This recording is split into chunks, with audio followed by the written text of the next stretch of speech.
entrepreneurship is not for everybody, and not everybody can do this. And I remember being in a call once and someone saying to me, I'm like, but I'm no different to anyone else. Anyone can do this. And what I've realised is that's not strictly true.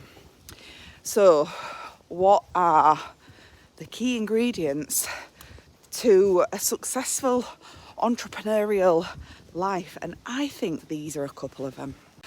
So Keith calls me Las Vegas Lisa, and I have spent quite a bit of time in casinos back in the day, and in Las Vegas actually. We went there as part of our mammoth road trip down the west coast of America, and then we drove into the desert to Las Vegas. It was all very the hills have eyes. Anyway, Las Vegas Lisa, entrepreneurs are willing to take risks. You know, they're really, some people are at a different point on the scale to me. Me, in a casino, I'm a put it all on black kind of girl. I'm a like, I want it, and I am willing to do what's necessary to get it. I'm willing to risk what's necessary to get it. I was thinking about this in other like scenarios as well. So like, I can remember years ago, I would be willing to risk having a less reliable car so that I could have the car that I wanted, so that I could drive around in a BMW or a Mini or a Golf or whatever the car was that I wanted at the time, even a Vauxhall Tiguan at one point, because I was like, I want that car and I'm having it, and I'm willing to risk it being an older car to fucking have what I want. I'm a serial entrepreneur. I have bought and sold Jimmy Choo shoes and designer handbags to make money when I saw an opportunity. That's another thing that entrepreneurs do. They see opportunities, they seize them, they take a risk, and they make things happen. I realised years ago, God, this is going back like 15, 16, 17 years ago, that the exchange rate on the dollar was really good, and I figured out that people were buying designer shoes on eBay, and I worked out how to import them, try and dodge the tax from like end-of-line sales in the States, you know, like outlet places in the States. I did it when I was actually there, but then I started working out how to do it online and double my money on them. So much so that PayPal shut me down because they thought I was money laundering at one point. Anyway, risk. It's about being willing to take risk.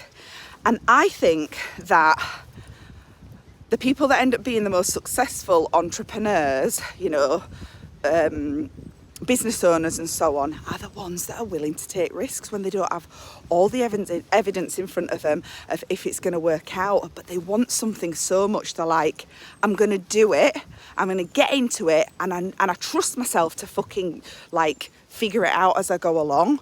I will manage. And what I think is crucial in all of that is this second step, which is I don't give a shit what people think. However, most normal people do to a degree. And I mean, I don't want people to think I'm a wanker, don't get me wrong. But on the whole, I don't actually give a toss what people think about me. And I think that most people, it's human nature to care about what people think about you. When the combination of being willing to take risks, being willing to jump before you've got all the evidence in front of you, and it's not just not caring what people think about you, it's more this. Come on, buddy. Bonjour. It's more that whatever they do think about you is not going to alter what you think about yourself.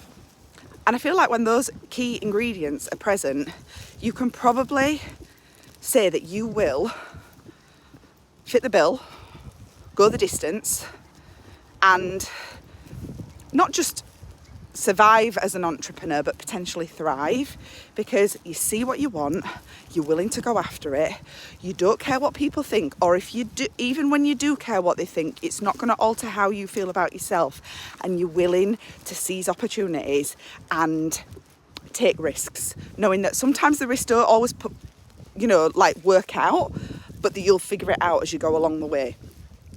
So another thing that I did in my like many entrepreneurial adventures was I created my own reusable baby wipes brand. It was called Spuggies, and I saw an opportunity because I was using cloth nappies at the time, and people pay a lot of money for cloth nappies, right? I'm just going to stand here and wait for Buddy to catch up with me. So people pay a lot of money for cloth nappies, and also, you know, they're looking for other sustainable solutions. So wipes is part of that.